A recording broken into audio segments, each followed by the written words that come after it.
A weak sputter. The car finally breathed life. The engine roared and the roadside mechanic smiled at me.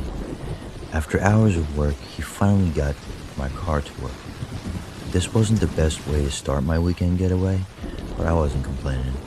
I still had about 2 days left to enjoy. The only downside of this severe delay was now it was nighttime and I hadn't reached Airbnb yet. The listing online said it was a cabin and didn't specify about much else. The location and price was hard to beat, so I booked it for the weekend and was almost there. After a couple more hours, I finally rode up to the cute little cabin.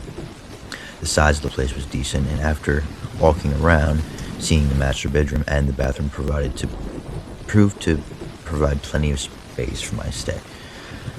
After reheating the food I had gotten on the drive over here, I devoured it and got ready for bed. I closed the lights and dove into bed, pulling the warm sheets over my quivering body. Sleep came quickly as I was exhausted from the long drive. Unfortunately, that sleep didn't last long enough. I woke suddenly and was confused at what had woken me up. I'm usually a heavy sleeper, so when I wake up, it's because something has been significant enough to disturb my surroundings. I slowly looked around the room and for the first time had a chance to inspect my surroundings more carefully. Interestingly enough, I hadn't noticed strange paintings that surrounded the quaint little room.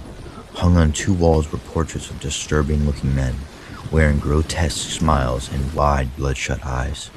I couldn't imagine having paintings like that would make for a hospitable stay. But I wasn't the one to judge the taste of others, so I brushed it off and started to sleep. Before I closed my eyes, I couldn't help but feel the paintings watching my every move, as they were waiting for something specific. Once again, the day's woes had gotten the best of me, and I fell asleep until the morning sunrise had come and gone. I got out of bed, happy to have gotten halfway decent sleep. Standing in the middle of my bedroom, however, I sensed something was terribly wrong. Something didn't make sense. My heart pounded as I realized what it was. I sprinted outside and looped around the backside of the cabin. No, this can't be, I muttered in shock.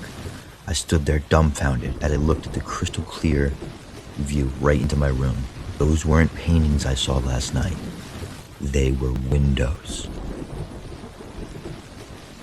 Hey guys, Autistic Reaper here. Thank you for listening to my video. I apologize for messing up so many times. This is technically my first video.